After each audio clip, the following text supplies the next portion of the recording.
What's going on, guys? Doing a little maintenance on my Kawasaki KE100. This is the 2000 model. Doing an oil change. What I did was, well, yesterday I removed this screw here. This is how you check the fill level of oil. The dipstick don't have like a stick on it to measure it. You have to measure it by this screw here.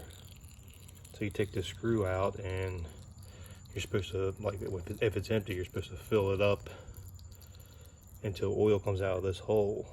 So I took this out and oil just gushed out of there, like a ton of it. Like, I say about half a quart came out.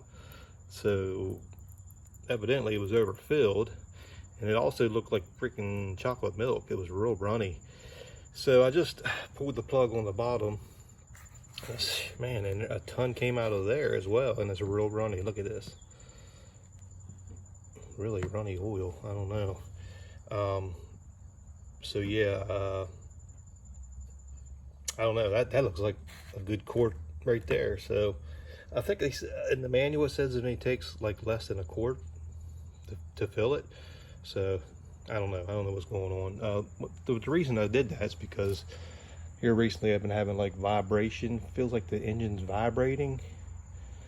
The engine runs good. It just feels like something's vibrating inside the engine.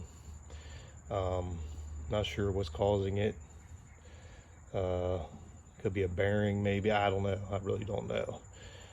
But the Kawasaki KE100, it's a 2-stroke.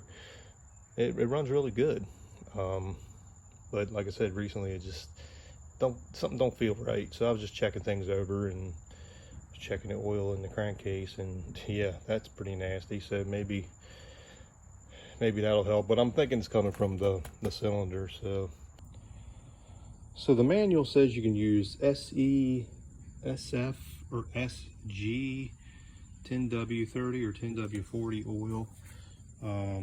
Of course, SAE is the new standard, and it's supposed to be not have the additives in there that conserve energy. I think it is.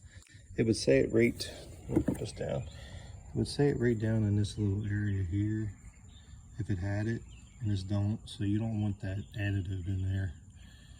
So we're gonna put this in, see what happens. Let's do it. All right, so I got all the oil drained. I put the oil plug back in, and I screwed out this screw right here.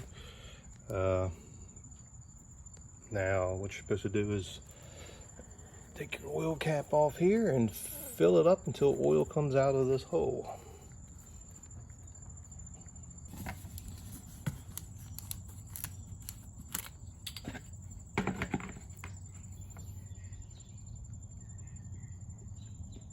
Fill her up until oil comes out of that hole, which I think the bike should be level. It's not really level. There it comes out already. Wow. It's already coming out. Really? Well, it didn't take much at all. Seriously. That thing was really overfilled. Holy crap. It's still coming out. And I got the bike level.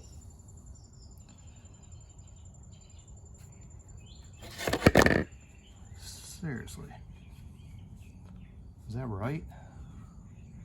Yeah, I put a little over half of a quart in there. It's still coming out of that hole.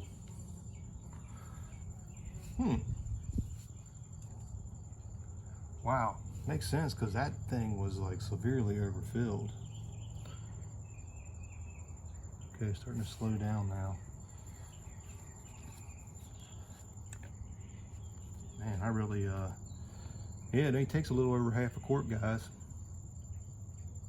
I think there was about a quart and a half in mine, and it's all runny.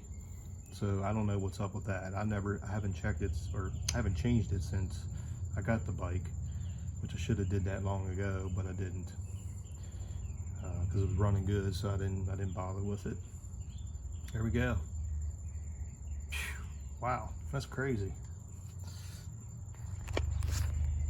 Yeah, by looking at the container, it looks like I put in just over half, and it started overflowing. So I think the manual says 0.64, 65 or something is what it takes to fill it.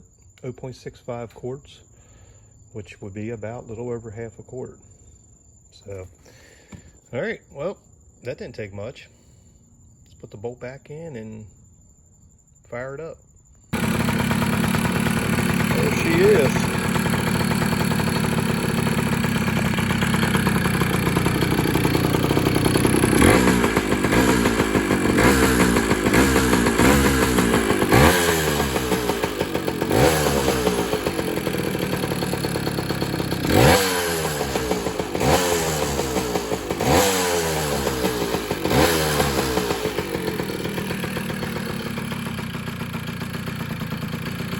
Sweet.